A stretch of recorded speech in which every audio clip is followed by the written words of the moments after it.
Bonjour. Il faut qu'un ambassadeur européen s'y fasse tuer pour que, tout à coup, soudain, brusquement, le reste du monde se souvienne que le Kivu subit une guerre meurtrière depuis des années. Pourtant, la mort est quotidienne dans cette région. Des civils sont tués par centaines, des femmes violées, saccagées, des enfants enlevés et mis en esclavage. Les chiffres sont énormes. Les hommes, les femmes, les enfants meurent à une cadence que même des concepteurs de jeux vidéo n'auraient pas osé imaginer. L'est de la RDC, composé du Nord Kivu, du Sud Kivu, de l'Ituri et du parc national des Virunga, est un territoire où des milices armées financées par les États voisins, notamment le Burundi, l'Ouganda et le Rwanda, sèment la mort, la violence et la désolation pour s'approprier des richesses du sol et surtout du sous-sol. C'est ainsi qu'un pays comme le Rwanda peut se retrouver premier exportateur de coltan alors que la grande majorité des réserves mondiales de ce minerai se trouvent en RDC. Un peu comme le Burkina Faso s'était retrouvé grand exportateur de cacao au temps où la rébellion de Guillaume Soro avait coupé en deux la Côte d'Ivoire, premier pays producteur. Lors d'un recensement effectué récemment, on a compté 122 différents groupes armés à l'est du pays. 122. Au Congo, il y a eu 700 morts du Covid en 2020, mais sur la même période, dans le pays où béni est maudit, rien que dans la province de l'Ituri, la milice ougandaise ADF a tué 849 civils et enlevé 534 personnes, dont 457 sont toujours portées disparues. Ça, ce sont seulement les chiffres régionaux d'une milice sur un an. Il y en a 122. Toutes plus barbares les unes que les autres. Je vous laisse faire les calculs. Et pendant que les puristes se disputent sur le fait de savoir si on doit qualifier ces millions de morts de génocide ou pas, l'hécatombe continue. Les conflits ethniques ou communautaires entre Banyamulenge contre les Maïmaï ou bien entre les Lendu et les Ema sont des exemples, sont attisés et exploités pour des guerres économiques. Je vous l'ai dit dans ma dernière vidéo, dont je vous mets le lien en haut. Nos guerres, nos conflits sont leur business. Les 5 membres du Conseil de l'insécurité de l'ONU sont les 5 plus grands vendeurs d'armement de la planète. Et c'est aussi chez eux que se trouvent les entreprises qui ont besoin des minerais de sang dont regorge le Congo, qui représente 90% des exportations d'un pays qui est classé comme le 8e le plus pauvre de la planète. Mais vous et moi, nous savons bien que le pays n'est pas pauvre, qu'il est même l'un des plus riches du monde. Mais ce sont ses habitants qui sont maintenus dans la pauvreté. Un autre exemple d'irrationalité. La RDC est dotée d'un potentiel hydroélectrique gigantesque, 100 000 mégawatts, soit le tiers du potentiel de l'Afrique. Mais seuls 2677 mégawatts sont installés, dont seulement 1130 mégawatts sont en fonctionnement pour cause de manque de maintenance. Et c'est comme ça que seuls 9% de ses habitants ont accès à l'électricité. C'est à se taper la tête contre un mur. Si c'était 3 collaborateurs locaux de l'ambassade d'Italie qui étaient décédés, ça n'aurait pas fait les grands titres. Ça aurait été business as usual. Dans notre monde sans pitié, tant que les morts sont des noirs, c'est pas grave. Ça compte pas trop. Ils sont comme ça, les Africains, toujours à se faire la guerre ou bien à mourir de famine. L'essentiel n'est-il pas qu'ils n'arrivent jamais en Europe? Alors qu'ils meurent dans les forêts du Congo ou bien au fond de la Méditerranée, c'est kiff-kiff, bourricot.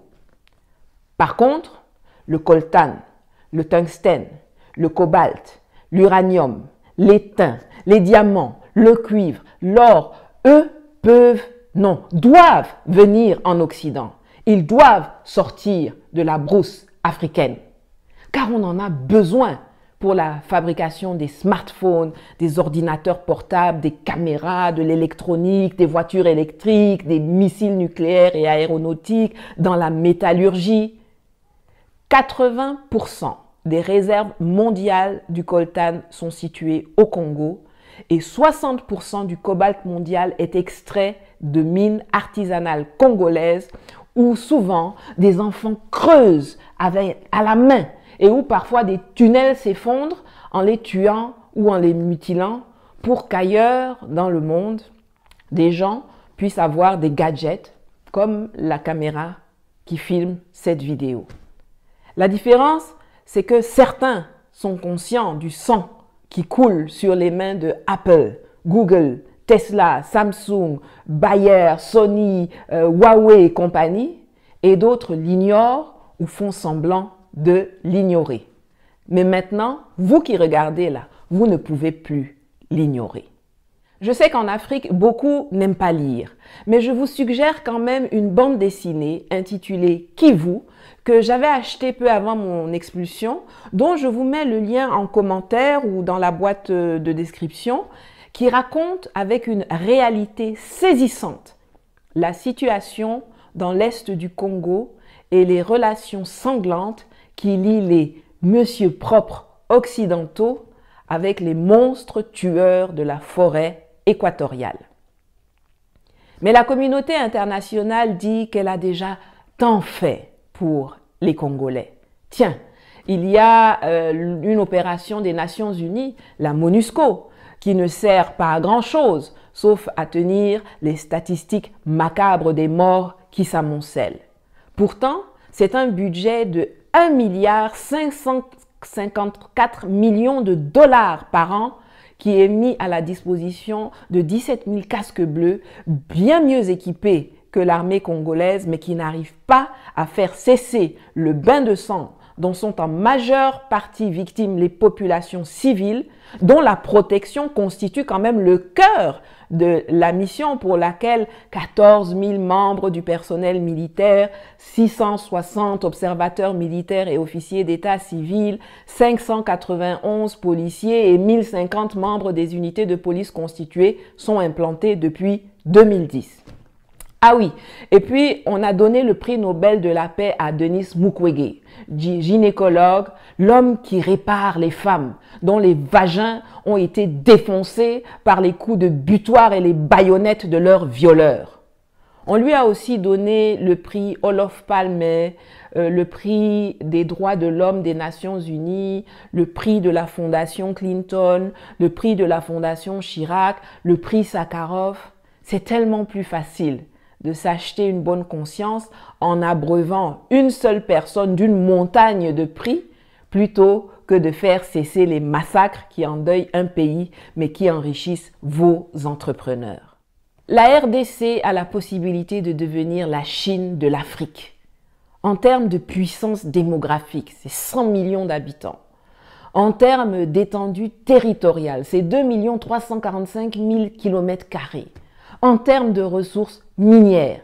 Mais au lieu d'être un colosse qui inspire le respect, qui propulse le développement, qui envoie des gens dans l'espace, c'est un géant aux pieds d'argile que ses petits voisins violentent au calme depuis des années et qui expédie ses enfants 6 pieds sous terre. Alors c'est vrai, l'extérieur a sa part non négligeable de responsabilité. Et il est bon qu'il lui soit rappelé de temps à autre que perdre un père, un mari ou un fils dans des attaques violentes n'a pas à être l'apanage des Congolais. Mais ce qui me met en colère, c'est l'incapacité des leaders politiques de RDC à s'unir pour enfin donner à leur pays la place qui devrait être la sienne sur la scène continentale et mondiale, et aux populations un quotidien de paix et de prospérité. Pourtant, comme le scandait Mamadou Koulibaly en Côte d'Ivoire le 10 octobre 2020, un peuple uni jamais ne sera vaincu. Le malheur du Congo ne vient pas de l'appétit que suscitent ses ressources minières à l'extérieur du pays. Le malheur du Congo, ce sont ses dirigeants. Les corrompus, les voleurs, les vendus, les traîtres à la patrie, les sans courage et les sans idées. La loi qui institue que le sol et le sous-sol congolais sont la propriété de l'État est une des sources importante de la situation actuelle. Il faut réformer le foncier au Congo et en donner la propriété aux populations locales, en même temps qu'on leur donne les moyens de défendre leurs biens.